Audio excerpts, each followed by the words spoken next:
Hi guys, welcome to our channel. ఈ వీడియోని అయితే అస్సలు మిస్ అవ్వకండి. ఇంకా దీన్ని మీ ఫ్యామిలీ మెంబర్, మీ ఫ్రెండ్స్కి అయితే షేర్ చేయండి. మనం రీసెంట్గా చూసుకున్నట్లయితే ఆర్ఆర్బీ అనేది 11,000+ లోకో పైలట్స్ వేకెన్సీ కోసం రిక్రూట్మెంట్ అయితే నోటిఫికేషన్ వచ్చేసింది. ఓకే, మీ స్క్రీన్ మీద చూసినట్లయితే నేనైతే నోటిఫికేషన్ డిస్ప్లే చేస్తున్నాను. ఇక్కడ చూసుకున్నట్లయితే ఏ జోన్లో ఎన్ని రిక్రూట్మెంట్ ఉన్నాయో కూడా చూపిస్తుంది. ఓకే, మీ ఎలిజిబిలిటీ క్రైటీరియా వచ్చేసి ఏజ్ లిమిట్ అనేది 18 to 30 years ఉండాలి. అది కూడా అప్ టు July 1, 2026 వరకు అయితే క్యాలిక్యులేట్ చేస్తారు. ఎడ్యుకేషన్ క్వాలిఫికేషన్ అనేది మీరు ఐటీఐ కానీ ఇంకా డిప్లొమా కానీ కంప్లీట్ చేసి ఉండాలి. ఇంకా మీ శాలరీ అనేది 19Kతో స్టార్ట్ అవుతుంది. ఆ తర్వాత 28K నుంచి 35K వరకు ఉంటుంది.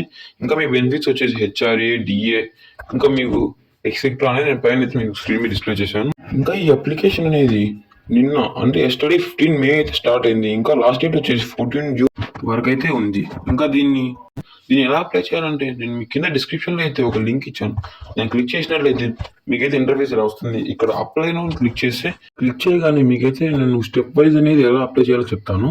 స్టెప్ 2 వచ్చేసి ఫస్ట్ వచ్చేసి మీరైతే క్లిక్ చేయాలి స్టెప్ 1. స్టెప్ 2 వచ్చేసి మీ మొబైల్ నెంబర్ని, మీ ఈమెయిల్ ఐడి ఎంటర్ చేయాలి. ఆ తర్వాత స్టెప్ 3 అక్కడ ఇచ్చిన అప్లికేషన్ ఫామ్లో మీ పర్సనల్ ఇన్ఫర్మేషన్ని ఫిల్ చేయాలి. ఆ తర్వాత డాక్యుమెంట్స్ అనేది అప్లోడ్ చేయాలి. ఏ డాక్యుమెంట్స్ అప్లోడ్ చేయాలి అనేది నేనైతే మీకు ఇప్పుడు చెప్తాను. ఇక్కడ మీరు చూసుకున్నట్లయితే మీరైతే దీనిలో మీ పాస్పోర్ట్ సైజ్ ఫోటో, సిగ్నేచర్, ఇంకా మీ ఎడ్యుకేషన్ సర్టిఫికేట్, అదే మీరు ఐటీఐ చేశారా, డిప్లొమా చేశారా అని ఒక సర్టిఫికేట్ అప్లై చేయాలి. ఆ తర్వాత మీ కేటగిరీ సర్టిఫికేట్ కూడా మీరు అప్లై చేయాలి. ఆ తర్వాత స్టెప్ 5 చూసినట్లయితే మీరు అనేది ఫీ పే చేయాలి. ఇది యూపీఐ ద్వారా కానీ, debit card, credit card, net banking ద్వారా కానీ చేయొచ్చు. ఆ తర్వాత మీరైతే దాన్ని సబ్మిట్ చేస్తే మీకైతే ఫైనల్ అప్లికేషన్ వస్తుంది. దాన్ని అయితే మీరు ప్రింట్ తీసుకోండి. అది మీ ఫ్యూచర్ యూస్కి అయితే యూజ్ అవుతుంది. ఇది స్టెప్ 5 మీరు ఎలా అప్లై చేయాలని. ఆ తర్వాత మీకైతే మొత్తం 2 ఎగ్జామ్స్ ఉంటాయి, CBT1, CBT2. CBT1 exam pattern అయితే మీకైతే నేను స్క్రీన్ మీద డిస్ప్లే చేస్తున్నాను. ఇక్కడ చూసినట్లయితే మొత్తం 75 క్వశ్చన్స్ ఉంటాయి, 75 మార్క్స్.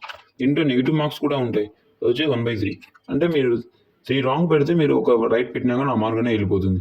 ఇంకా సబ్జెక్ట్ చూసినట్లయితే maths, reasoning, general science, GK. ఇంకా ఇది వచ్చేసి కేటగిరీ వైజ్ క్వాలిఫై మార్క్స్ నేను మీతో స్క్రీన్ మీద డిస్ప్లే చేస్తున్నాను. అవి చూసినట్లయితే ఈడబ్ల్యూఎస్కి 40%, ఓబీసీ 30%, ఎస్సీకి 30%, ఎస్టీకి 20% అయితే ఉంటుంది. ఇంకా మీరు స్క్రీన్ మీద చూసినట్లయితే CB2 ఎగ్జామ్ ప్యాటర్న్ వచ్చేసి ఇది వచ్చేసి 2 parts ఉంటుంది. Part A 100 questions, 90 minutes duration. Part below కూడా 75 క్వశ్చన్స్, ఇంకా 60 minutes డ్యూరేషన్ అయితే ఉంటుంది. సబ్జెక్ట్ వైజ్ టాపిక్స్ అనేది కూడా నేనైతే మీకు ఇప్పుడు స్క్రీన్ మీద డిస్ప్లే చేస్తున్నాను. దీని అయితే స్క్రీన్ షాట్ తీసుకోండి. ఇంకా మీకు ఏమైనా డౌట్ ఉంటే కింద కామెంట్ సెక్షన్లో కామెంట్ చేయండి, మీకైతే నేను రిప్లై ఇస్తాను. That's it today guys. ఇలాంటి మరింత ఇన్ఫర్మేషన్ కోసం మన ఛానల్ సబ్స్క్రైబ్ చేసుకోండి.